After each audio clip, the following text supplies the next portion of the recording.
I'ma walk on the beat. I eat my plate and it make me obese. I been pushing lyrics like a kingpin. And when today we got them. This. Pass our mug, guys. If the mug comes flying, well, I thought she was going to throw it. I was don't gonna do say, it. okay, Don't do it, Blaine. John Elway on this piece. Okay. Clunk him in the head. Have you guys gotten a chance to get your Kobayashi? Now our mug is matching multi-purpose. Our background logo. No, listen. You know what the mug also matches? Money. It's green, baby. We got it on all sides. Okay, so you can know that we rock with the green all the time, man. So get your mug, man. I promise y'all, it's gonna help your life, bro. You're gonna be able. If you're feeling sick, the Campbell's cup soup goes in there. You know what I'm saying? If you're at home working and you're a singer, Ferrari, getting ready to go do the radio show, drop your tea bag in there, boom, wow. You know what I'm saying? I keep pens and pencils in mine. Pens or pencils, glasses. Look, it's multi-purpose. This I'm guy, saying, right? like, you can do all kinds of stuff with it. You know what I mean? So you can put some receipts in yeah, there. man, you know? receipts in there. You can put lollipops if you got kids, little candies in there. If you got your old lady, put some coffee in there. Take it to her and tell her you love her. See, man. If she doesn't love you back, she can throw it at you. She gonna Just prove saying. a point. Just That's saying. multi-purpose. It's the gift that keeps giving, bro. Cheat code mugs, man. Get you one. I see you wearing the cheat code shirt too. I'm wearing all kinds of shirts, and I'm listen. Call me Mr. NASCAR. Whenever you see me logoed out, I want to be referred to as Kingpin, aka Mr. NASCAR. One time for Wendy, you gave us these, right, Wendy? Yes. One time for Beat Bread and for Beat Splice Bread. Note. Yes. I like the hats. I like the dad Fire. hats. I like the fit. You know what I'm saying? With the netting in the Trucker. back of the truck. It's the That's what it's called, the trucker trucker. hat. Not the dad hat. Oh, my bad. Thank you for, he's the fashion aficionado. He is the fashion guy. Yeah, so I like the trucker. I like the vibe. And I got my, of course, Let your head breathe. Pause. my music match. You love lanyard. Music Match. I love music match. I learned about Music Match from you. Really? So that's I'm humble. when I went to Music Biz, that was the lanyard for the badge, passes. and I was so excited. I'm like, because it was like you were. Yeah, with no, me. yeah, this is, I it was love this. So thank you for this. I'm Yeah. going to keep this one. This one's not going to have anything on it. This one's going to go on my wall of stuff because I love Music Match. For those of you I guys know who don't you know do. what Music Yeah. Match is, get hip. Music Match is amazing. So, Fire. yeah. And then we got the cheat code merch. Going federal, baby. Federal Bureau of Promotions, man. We got all kinds of t-shirts. We got the Thank God for When You Day t-shirts, small budget, no problem, no budget, big problem t-shirts. Cheat code t-shirts. Cheat code Hoodies. t-shirts, We have cheat code hoodies, coffee mugs, mouse pads, everything that you could think of. And if we don't have it on the website, let us know and we'll get it added up. And we're going to give you, whoever gave us the idea, a discount code so you can be the first one to order at the Lolo. So give us an idea of something we got to put on the website and we're going to give you a special discount code where you can order your stuff first so you can show people that you help them, help spice it up a little bit. You add a little razzle dazzle. Cool? You guys cool with that? Yeah. Cool. I like giveaways. I know we were talking before we started about I had turned off my notifications on my phone. Right. So I have to physically go into my phone to look up emails, text messages, everything. Same. Only because my phone would literally be a scroll of things that I have to go through. So I rather It would be intentionally constant. go through it on my own to find what I'm looking for and reply. So your phone is your direct form of contact. That's how somebody can get a hold of you. I mean, these phones are these iPhones are mini computers. What do you it's check more often than not? Do you check emails or do you check text emails messages? and my text messages, both, because it's Equally. money in both of them. Mm. Yeah. And then my DMs on Instagram, it's money in there too. I have a tracking program that I track every email that I send out. You can tell when people open I them. know when people open my emails. So if you get a lot of notifications, imagine the ones that I get because I get a notification when you don't open it. Yeah. I get an email when it says What's you the opened name it. of that? Mail tracker. Mail It's tracker. definitely Got it. definitely a wise investment. I would definitely anybody that is serious about maintaining that connection because they always tell you when I went to my first music conference they were like the follow up. I didn't know what the follow up was, and when you're leaving the music conference or when you first walk out of the listening party, hey, Wendy Day, it was a pleasure to meet you, and blase squaze, and then 2 or 3 days later you may text again as a reminder, but then you'll forget if they don't reply. Right. So Mail Tracker is a great way for me to be remember. able to remember. And because it constantly notifies me if I send somebody an email That's smart. and they start to open that email a lot because they're going to open it up or resend it to somebody, it'll send me a message with the flame emojis letting me know this email is on fire. So then I can take a proactive approach and hit the client up or hit the artist up or, hey man, what you got going on? I see you guys are going crazy into the email. What can we start working with? So these are all ways for us to be able to have those reminders, which is what, kind of led to that. Like, what could somebody else do to get you to check? Because I know you check text messages religiously, but what could somebody on a professional side to you as well? What could they do to encourage you to open emails more frequently? because that's I important. open all my emails and I stay on top of my emails. So I'm really bad about returning phone calls, but I'm amazing at email. Like Yeah. if you email me, I'm gonna respond. Me too. I'm on email more than I'm anything. a texter. I will literally tell you to text me a song before you email it to me because I can pop it on my. I can pop it right there. You can hear listen it. to it right Yeah. there. I'm probably in the car because I'm in the car majority of the day, all the time. I have Bluetooth speakers connected around me if I'm at home. So if I'm on my phone, I could pop it right there and listen to it right there. Email, I got to go to the email. I got to download it. Then I got to open it.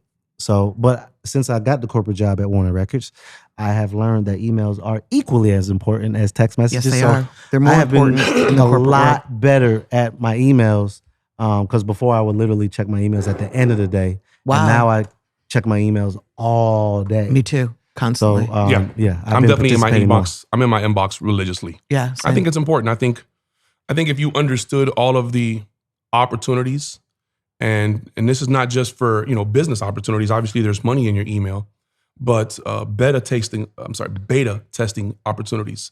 A lot of the different programs like Google Workspace, for example, when they made their update, the plugin with Bard, I'm going crazy trying to learn Bard.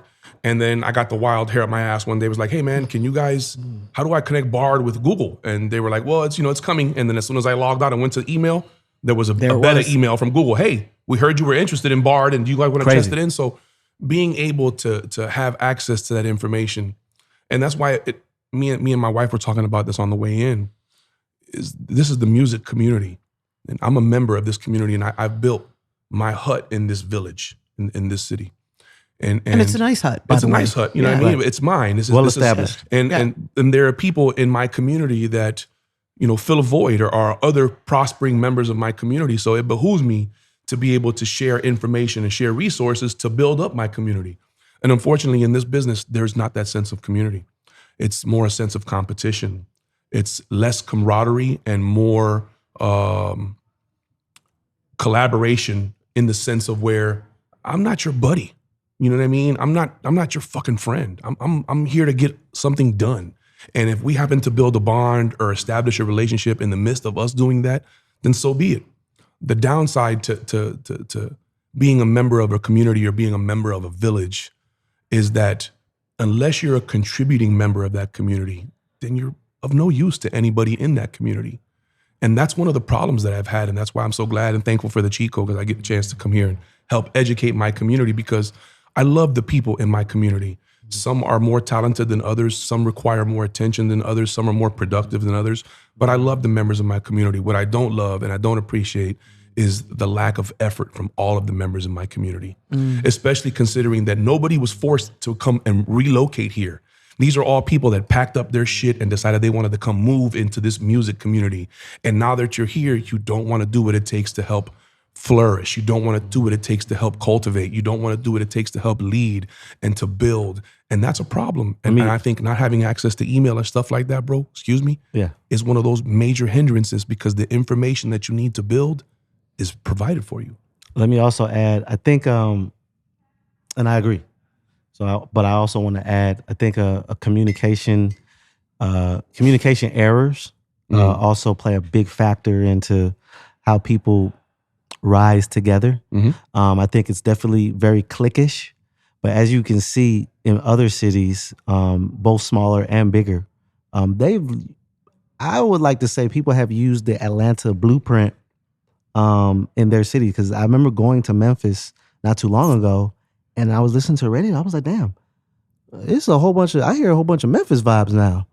It never used to be like that. You would hear other cities in other cities, if that makes sense. Like you would go to New York and not hear New Yorker type music. You listen to Atlanta music. When you listen to if you go to New York, it's some New York vibes. You go to Memphis, it's some Memphis vibes. You go to Miami, but shout out to the guys, the Fivio Foreigns and the A Boogies and shout out to the Icewear Vezos and these guys that are the Skrilla Babies and these guys that are making hit music for their community.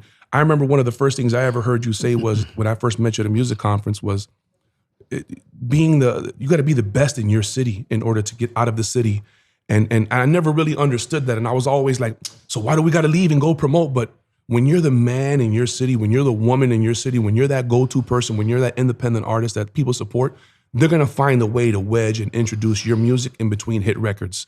Yes. When we were going to New York and you were listening to the clubs, it just so happened that the Migos, the Future, and everybody and their mama from the A had a stranglehold on the industry. Yeah. Well, now the listener is different. I think you have made a comment about the age disparity in radio marketing research versus the same listeners that prefer to stream content instead of terrestrial radio. Correct. So there was a disconnect there. Yeah. And I think now that connection has started to been build a la different platforms, whether it's been Audio Mac or My Mixtapes or even YouTube, being able to discover these artists and help these artists get the numbers to where they can land on the desk of a Ferrari Simmons or of a Devin Steele or of a Shay Diddy or of a Big Von or any of these other countless people at radio that can help them. It's made it a lot easier now because of socials, because now a Greg Street may be plugged into 10 or 12 DJs that he follows religiously on social media to see what they share because they hold DJing spots on either competing radio stations or at prominent clubs in the city.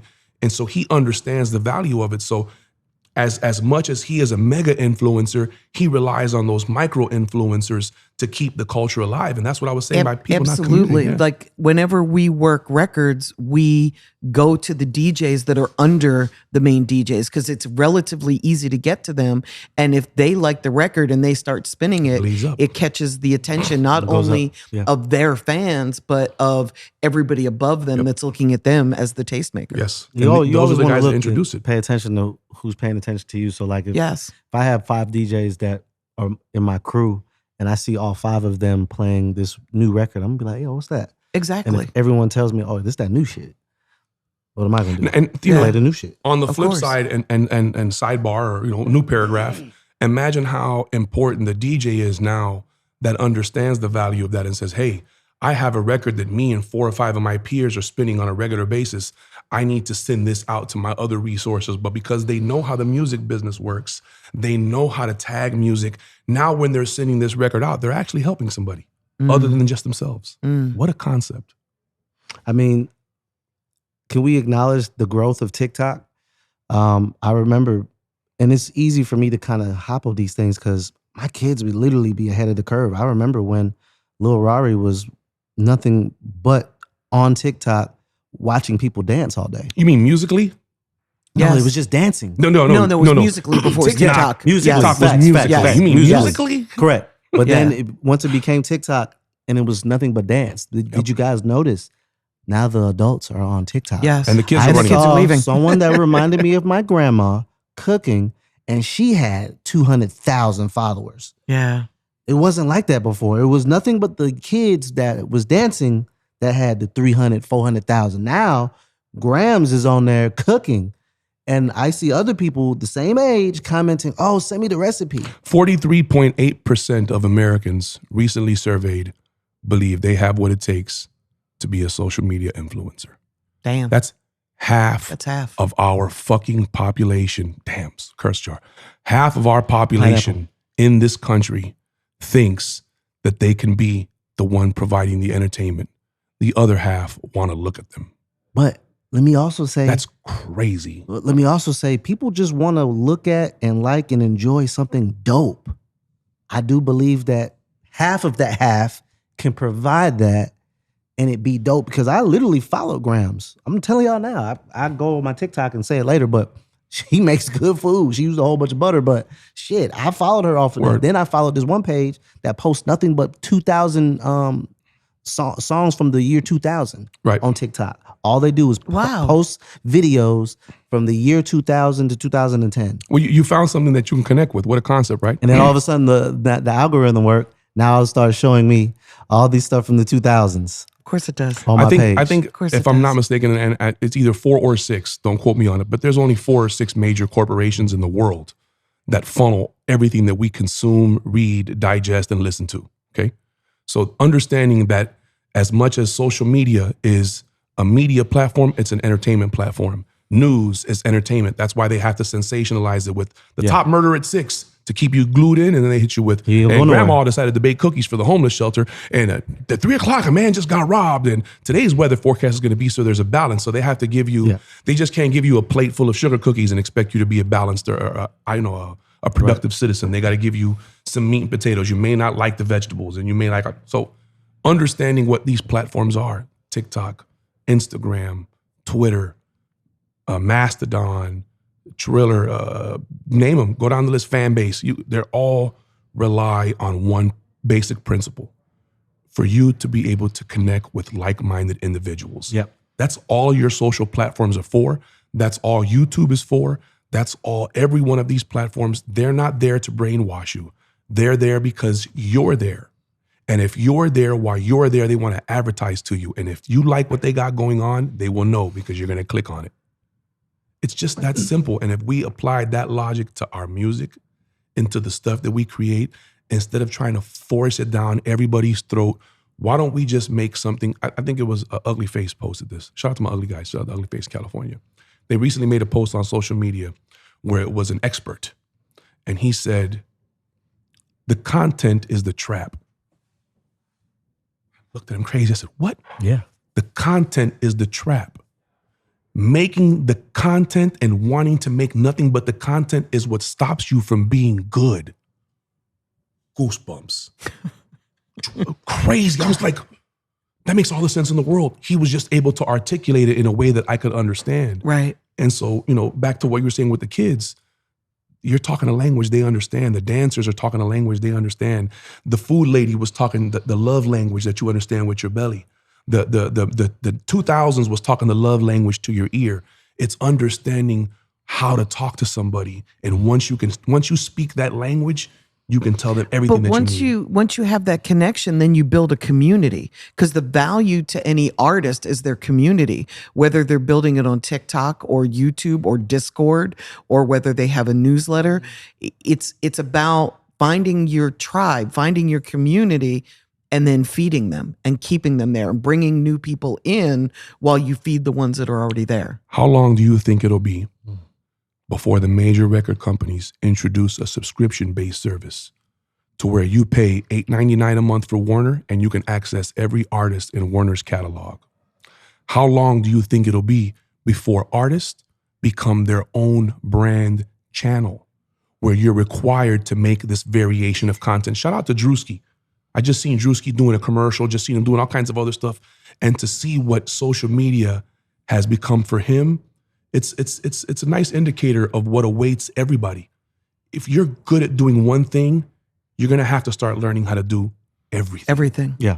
Because being good at one thing is going to limit you to that one thing. And when that sizzle is gone and it's time to go to the next, you're gonna be that guy that's sitting in the barbershop talking about what you did 10 years ago instead of talking about what you can be doing right now today. Exactly.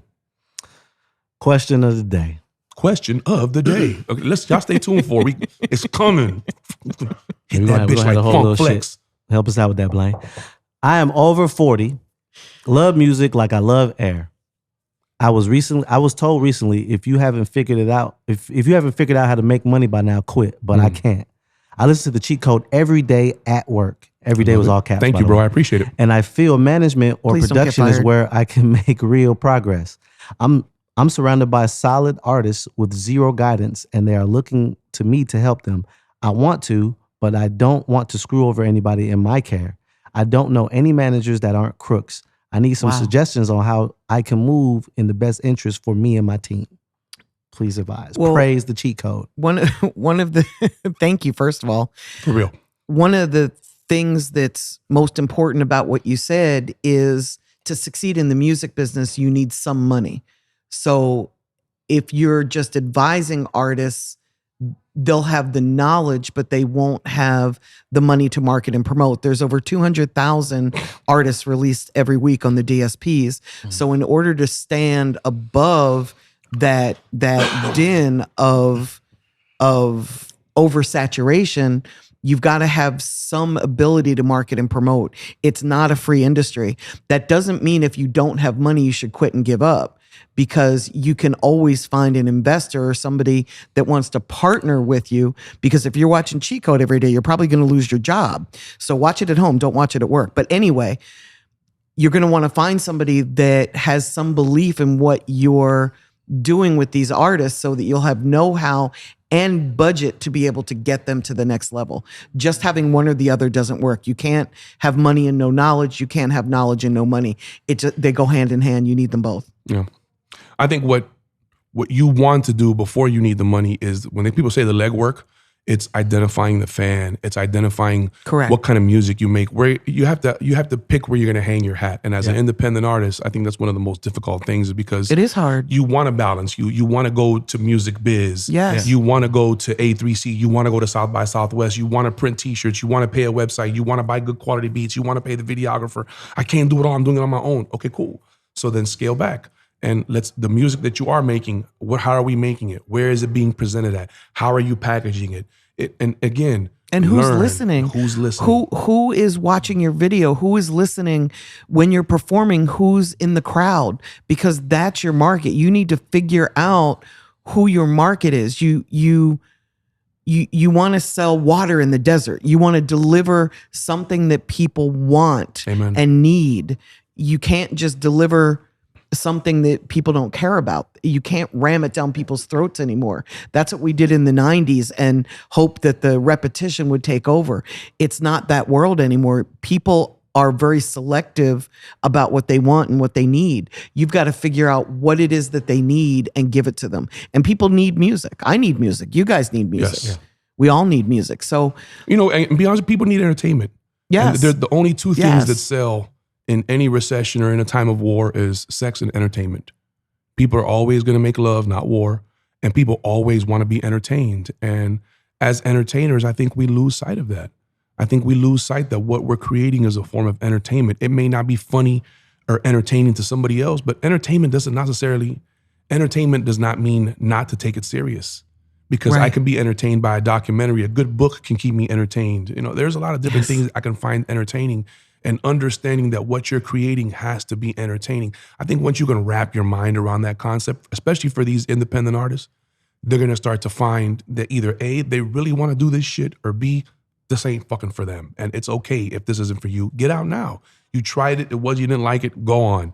If you tried it and no matter what, it busts you in the mouth and you love the taste of blood, then you wake up every day and you walk back in there. Just stop walking into it with your mouth open. If you keep walking, remember Mike Tyson's Punch Out back in the days? Remember Mike Tyson's Punch Out? And whenever you came, you had to know. Whenever Joe Glass came, you had to know how they moved. It was the same kind of punches. Y'all just keep running into these punches wildly with your mouth open and wondering why your mouth is bleeding every day. Learn. If you go high and they go low, maybe you should just come in to the side. There's just 1,000 different ways to figure it out. And that's what it's going to take for you to be successful, is repetition. Not doing the same thing over and over again. Consistency. That's insanity. But doing something, and wherever you may have made an error, correct it or adjust it or try a different method. More days, less days, a different color. Keep tabs on it. First one blue, 0 response. Second one green, 3 response. Fourth one purple, 100 response. Guess what the fifth one's going to be? Purple. It doesn't take a rocket scientist to do that. It takes effort. And most of you would rather use that effort to complain about being helped than putting it into helping yourself. correct. Do Cheat more code. of what works and less of what doesn't. It's really that simple. Cheat code. T-shirts for sale. Buy one.